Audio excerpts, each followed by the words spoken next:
Bisa beli tinggal satu lot ya, kawan-kawan ya. Satu lot itu sama dengan 100 lembar saham. Jadi minimal di situ satu lot. Harganya kalau Unilever dia 45.000, satu lotnya 4,5 juta. Mahal nggak? Mahal. Tapi kita cari yang murah di mana? Ini udah lihat, udah lagi banyak mahasiswa yang ngekos. Banyak bencana alam di Indonesia. Indomie sampai nggak pernah makan Indomie di sini. Indomie sering rangkul, betul. Sampai nggak pernah makan Indomie di sini. Sian banget, kalau nggak mungkin orang yang nggak pernah makan Indomie. Ya, kita bagi mahasiswa, uangnya belum dikirim, yang ngekos, gaji belum keluar, punya Indomie. Pakai nasi lagi kan? Pakai nasi pakai telur ya? Pakai nasi lagi nah. Ini Indomie naik kemarin terakhir naik 272%. Jadi selagi masih banyak mahasiswa dan selagi masih banyak faktor buka, labanya Indomie masih ada. Jadi pokoknya gampang kalau Indomie. Pokoknya menjelang akhir bulan, gitu kan? Bisa beli sahamnya. Ada subsidi karena akhir bulan Indomie produknya laku. Berikutnya Kimia Farma sama tadi. Ini Kimia Farma lebih gila lagi nih. Depan tahun terakhir naik 1.460. Terus ini lagi, ini masih di 2.800 tapi sekarang udah 4.000. Kimia Farma. Ini sampai Kimia Farma, lihat.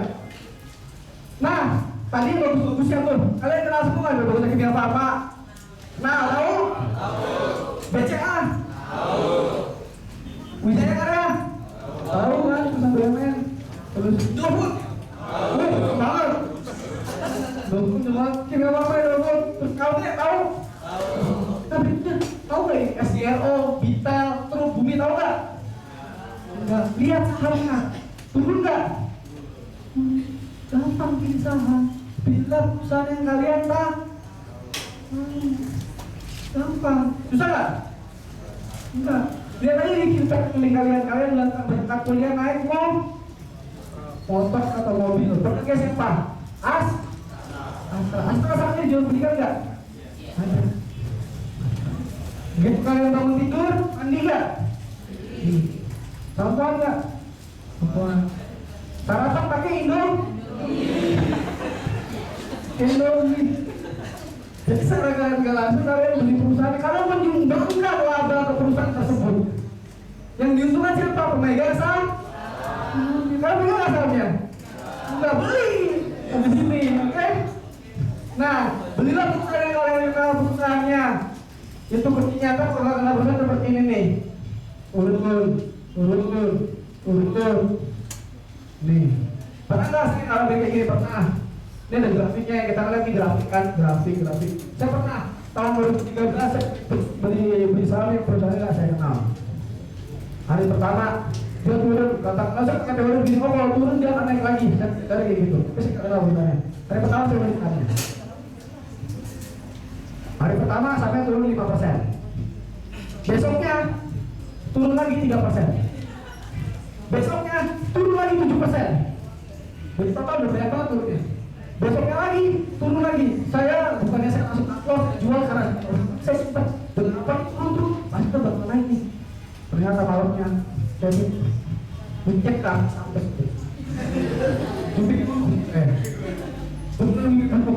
bukti grafik dari bukti grafik kan enak banget kan.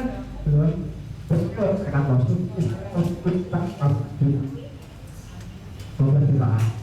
jadi saya belajar pengalaman bahwa saya nggak mau beli lagi perusahaan yang nggak saya kenal. Lebih baik saya kenal, saya sabar. Kalau saya tahu produknya masih jalan nih, masih ada produknya, udah tangan sabar. Saya pernah juga, kita sekali lagi ya, tahun 2014 bulan September saya beli sahamnya.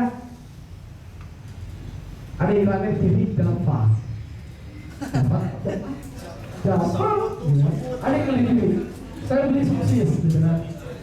Saya beli perusahaan Java tahun September tahun 2014. Dan apa yang saya tabung di saham tersebut, saya tabung di rumah. Ini kita pakai sharing ini ternyata. Begitu saya beli Java di harga 960 awalnya. September tahun 2014. Bulan Desember tahun 2014 2014 sampai Java turun ke 860. Dan apa yang terjadi waktu itu? Saya beli lagi karena saya nabung sampai Java, beli lagi saya nabung. Terus ternyata dalam beberapa bulan kemudian saham Java turun lagi dari 800 turun lagi ke 700-an. Saya punya uang, saya beli lagi. Ternyata berapa bulan kemudian tuh sampai Java turun lagi ke 400-an. Turun lagi ke 600. Terus saya beli lagi. Tahun 2015 begitu dari 2015 THR. Dapat THR nih, saya ingat banget saya dapat THR. Dapat THR, berapa sampai Java? 5 kan? Apa yang terjadi sama saya? Saya belilah, beli lagi, THR, beli lagi. Terus gak lama kemudian setelah dapat THR, dapat bonus potongan. Saya lihat sampai Java, berapa harga sampai Java? 4 lah. Berapa yang terjadi lagi apa saya lakukan? Saya belilah, beli lagi. Satu bulan kemudian dari 400 jatuh ke 360. Benar tidak? Enggak, keringat dingin. Panik. Banyak banget yang berbisnis, benar ada. Panik langsung keringat dingin. Aduh, mana itu? Efek saya harga berapa itu cuma rusak. Panik kalau gitu. Itu mulai apa namanya? Sekolah itu udah bermain. Akal sehat udah nasional gitu ya. Sampai akhirnya terjadi lagi di grafik. 3 hari 3 malam di grafik kita. Karena 30 jutaan lah, 38 juta aku tidak apa. 3 hari saya tidak apa. Terus akhirnya saking kesalnya saya begitu udah 30 dia mau turun lagi saya nggak beli. Akhirnya saking kesalnya saya nggak mau denger enak siapa. Sudah cinta saya Java. Saya nggak mau denger lagi Java. Berapa saya kabar mas? Java yang gini, Java. Mas Java ya mas, Java ya bilang, Java itu bentak. Saya ini minta akhirnya saya nggak mau mulai pokoknya ikan Java saya berapa mulai aja set. Bukan ikan Java, saya tahu betul maksudnya. Karena itu kita apakah saya jual rugi dari berapa juta saya jual rugi dan 50% saya jual berjuta juta ya. Saya gini aja. Setahun kemudian bulan September tahun 2016 saya jual saham Java dengan berapa? Itu dari 8 juta jadi 100 banyak 8 juta lebih saya jual sampai Java semuanya jual. Terus apa yang terjadi berikutnya? Ke 1.900 sialah. Ya udah biarin aja lama deh di Java benar-benar bikin gua galau gitu. Dari 900 turun sampai 300 akhirnya gua nggak mau ngeliat Java akhirnya saya nggak ada tapi saya ngobrol saya jualan kurang ajar tuh. Enggak jangan dari dia bilang mas saya sibuk jual banyak nih. Jadi bisa kalau turun jangan panik. Dengan emosi, coba saya emosi, saya jual saya 17 juta. Apa yang terjadi? Saya nggak pernah merasakan yang namanya untung sekarang. Benar nggak? Jadi belilah perusahaan yang kalian ketahui kalian yakin dengan perusahaan bagus, kalian salah. Kalau turun sabar. Kalau turun kalau punya duit, tabung lagi. Tapi kalian mungkin kalian pada suatu saat akan mengalami namanya masa depresi. Seperti saya, depresi stres totalnya 50%. Ya kan melihat minus 11 juta, stres juga. Begitu dijual, buka, wih gila, banyak banget. 80 jutaan gitu. Nah, nih, jadi berdasarkan yang kalian ketahui. Ini kalian udah tahu ya, SGRO itu apa? Sampurna Agro. Diptek itu apa? Bakti Telekom, Asia, Truba. Asia sekarang udah ada, nggak ada lagi yang pak. Ngapain bisa ada kalau boleh pakai? Truba ini beli semakin panas kan batu bata panas ya namanya yang ketahuan jadi nama itu menentukan posisi namanya bumi panas jadi tuh gitu. Nah inilah keuntungan membeli saham. Pertama memiliki hak suara dalam RUPS rapat umum pemegang saham. Katakanlah kalian punya 1%, 1 ada di LPS, update status di Facebook, update status di chat, dan update kita lima pemegang saham. Kadang gitu update di Twitter, di Instagram gitu kan. Foto di Facebooknya gitu, sahabat pemegang saham, ternyata gue punya sahamnya BRI. Satu loh. Boleh. Dapat makan gratis, dapat souvenir. Hak suara dalam RUPS, katakanlah lagi pemilihan direktur baru, kalian pernah nggak bervoting angkat tangan nggak setuju? Pernah. Katakanlah kalian mau ya kita akan melakukan dari Pak Medan kira-kira ada yang mau mencalonkan diri, boleh kalian menang? Saya nggak. Boleh. Saya mau mencalonkan diri jadi direkturnya BRI.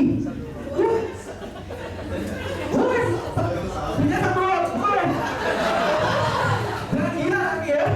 Bukannya itu malu loh.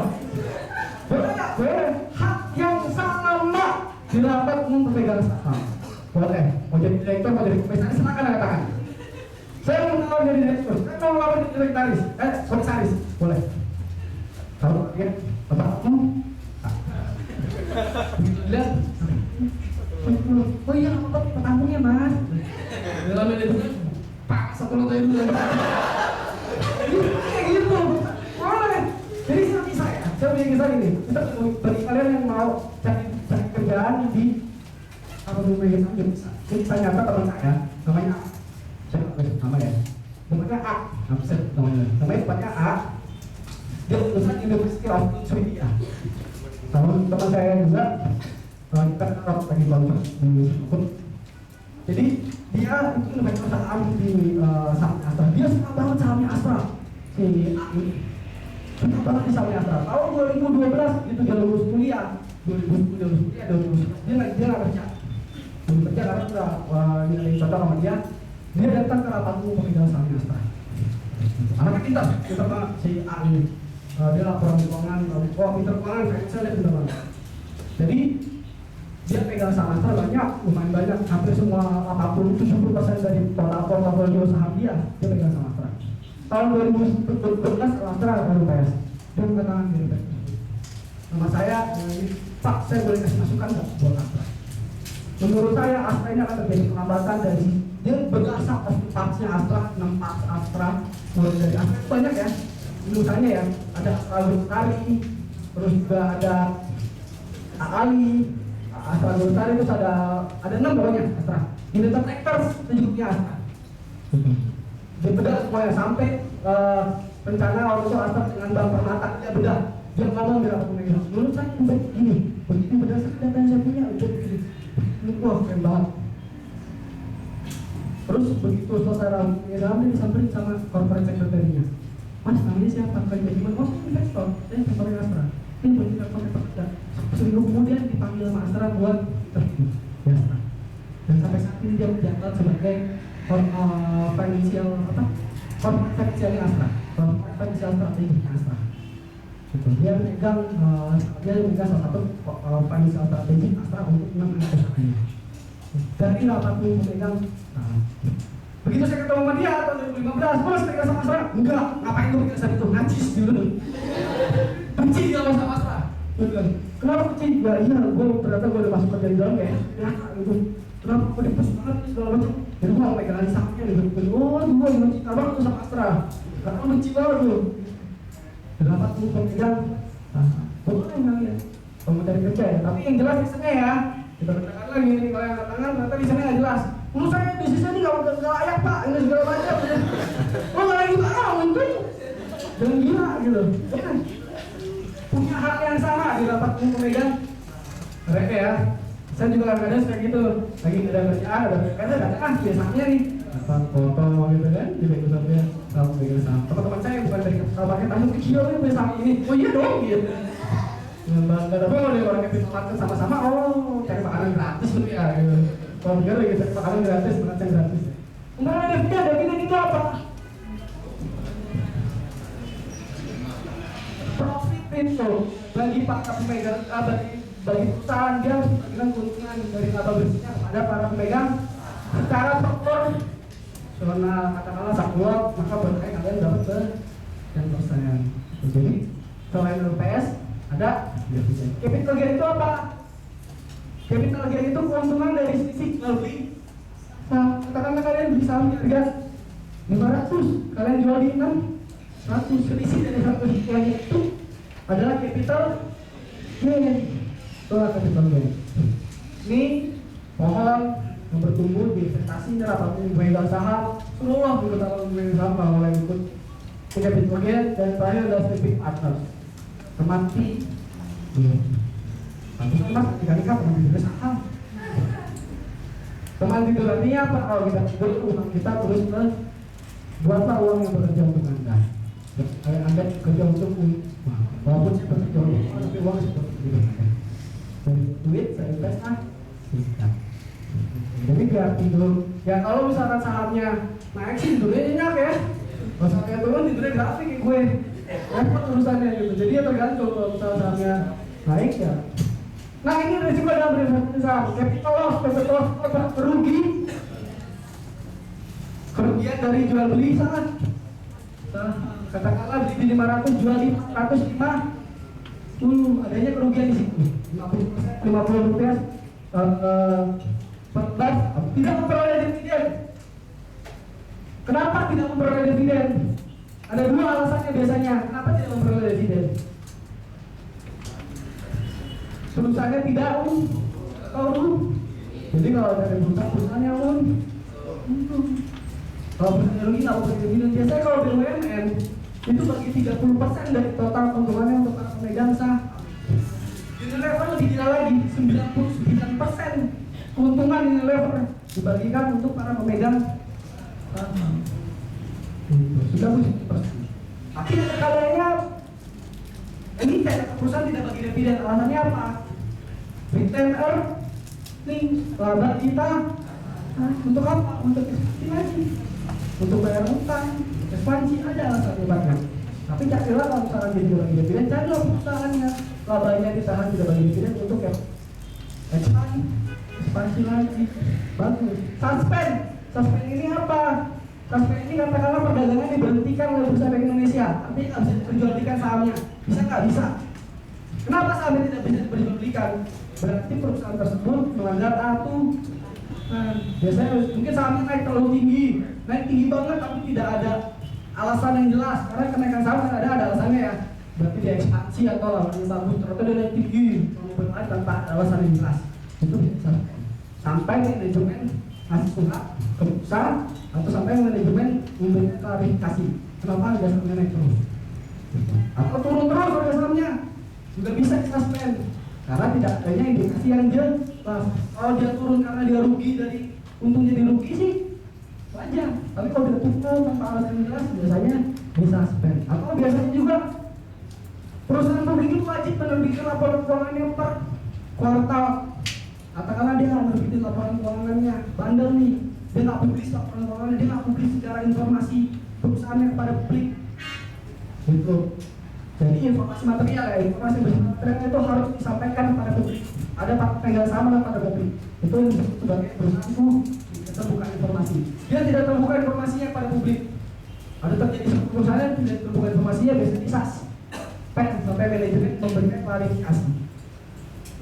Berikutnya adalah delisting. Delisting itu ada dua. Yang pertama itu voluntary delisting, artinya delisting yang dilakukan oleh perusahaan itu sendiri.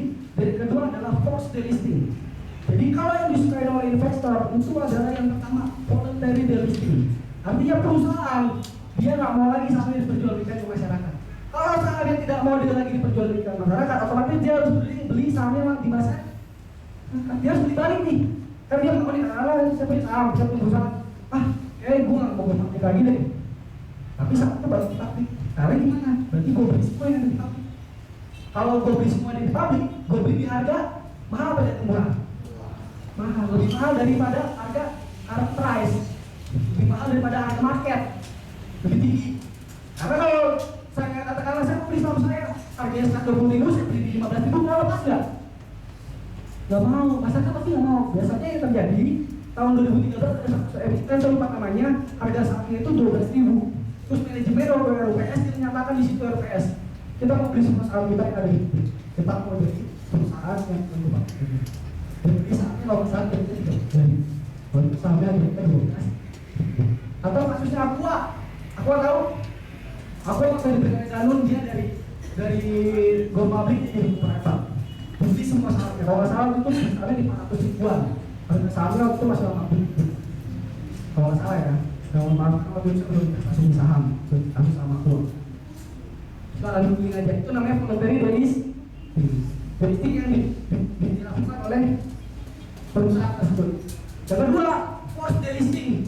Forced delisting itu adalah delisting yang dipaksakan oleh regulator, dipaksa delisting. Lu ngapain sih udah satu nggak diurusin segala macam, laporan keuangan juga nggak pernah terbitin, di delisting paksa oleh OJK, Otoritas Jasa Keuangan.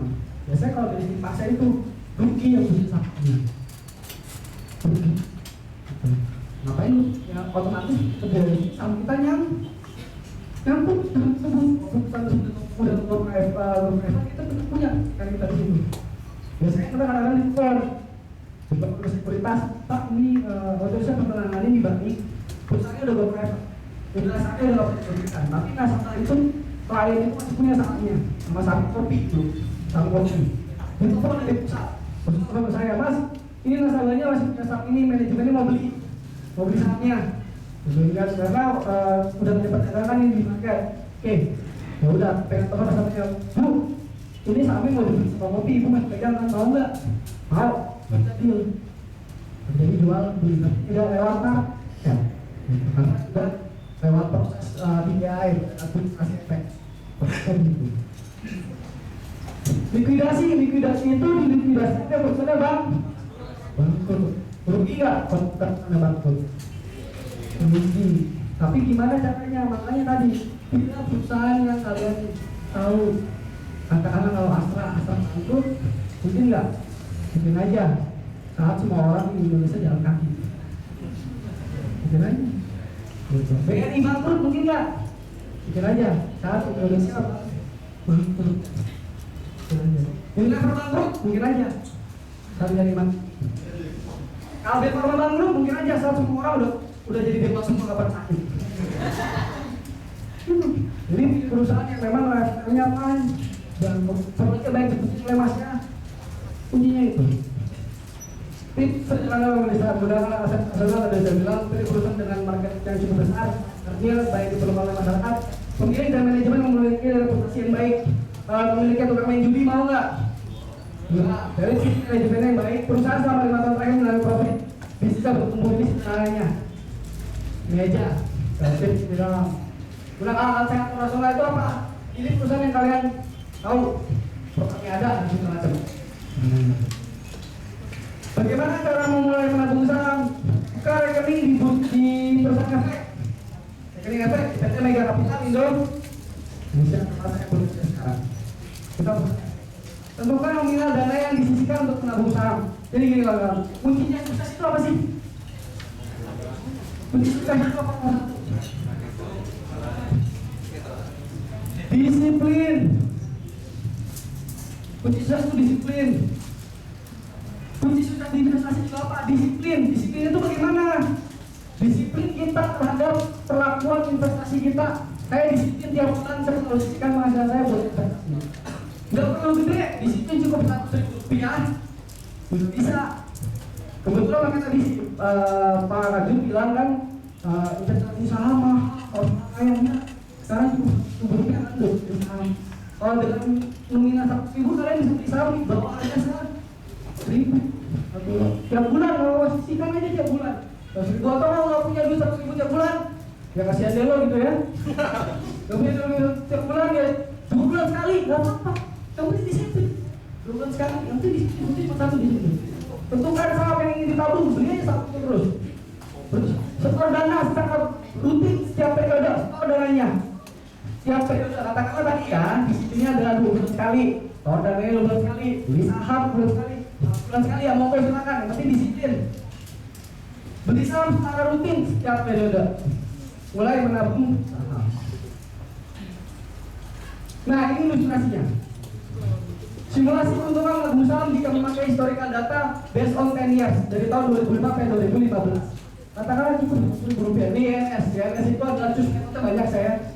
YNS itu dari Abu Salam. Katakanlah tiap bulan tuh 100.000 dapat beli market naik, dapat beli market turun. Terus real money investment. Jadi masukin tahun 1000 total cost investment up to year spend ke 10 sampai dengan tahun 10 itu sudah juta 300. Kalau kalian masukinnya ke katakanlah beli produk yang nggak naik, ini ada kenapa kok beda mas? Nggak kenapa? Kan 100.000 karena adanya biaya administrasi, ada biaya ini sama juga ada biaya fee. Nih investment on 10 years setelah 10 tahun kalau kita masukin ke dalam saham, katakanlah ini berdasarkan data ISG, ini sudah ya 10 years invested including dividend, udah dapat dividend. Jadi di sini keterangannya data yang dipakai adalah data average ISG dengan dividen yang dipakai adalah average dividen semua emiten, semua perusahaan dari tahun 2005 sampai 2015. Jadi kalau kalian tahun 2005 100.000 terus saja sampai dalam tahun 2015, ini hasilnya. Kalau 1 juta 61.195. Kalau kalian masukin ke bank, mungkin ya di atas atas ini karena kan 11.800. Gitu. Jadi lebih baik kalian masuk ke intinya di sini. Nah, menanam saham dalam menanam pohon yang akan berguna untuk kita di masa depan. Jadi gini kawan-kawan, saya sedikit sharing tentang mahasiswa saya.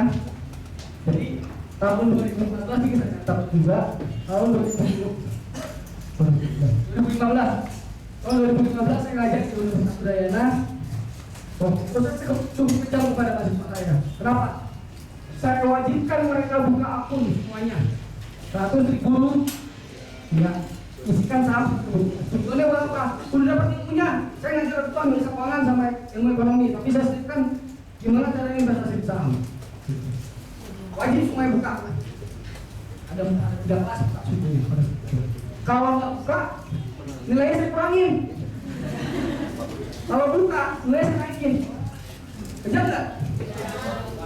Saya kalau gitu, nilainya saya kurangin bu. Beneran. Saya kalau bilang, nilainya saya kurangin ya, beneran ya. Ini nilainya deh, bisa buka di publik. Ini nilai kalian semua. Buka nggak? Pokoknya kalau nggak buka, besok beda nih. Buka semua. Bilang gitu kan pak. Ya makanya buka ayo. Ini saya mau majuin nilainya nih. Buka semua. Dan naikin nilainya 1 dari C. Jadi kita senang mereka buka. Singkat cerita, ada yang buka. Ya saya nggak tahu mereka bisa apa aja. Singkat cerita baru bulan November kemarin ada yang WhatsApp saya. 1 cewek nih 1. Saya kira mau dia jadi lo mau ini kan. Nanti kerja lagi. Kak, kamu ada apa sehat gitu. Kak, tahu nggak? Waktu itu nggak tahu waktu itu saya bukan karena sebelumnya saya ngajar nyuruh buka kan di kelas kakak bergaya. Oh ya saya ingat tuh. Tahu nggak saham saya itu saya beli sahamnya apa? Gimana saya tahu kamu yang beli? Saya beli kak kimia pak. Dia beli waktu itu dia mikir. Jadi kita di dalam sempat bang, oh benar iya. Oh kira temannya dong gitu kan. Jadi dari dia ini nggak rutin. Udah saya bilang rutin lah bisa 100.000 enggak dia enggak. Jadi 100.000 didingin aja. Dia beli sahamnya kimia berapa? Waktu itu kimia berapa dia cukup perak.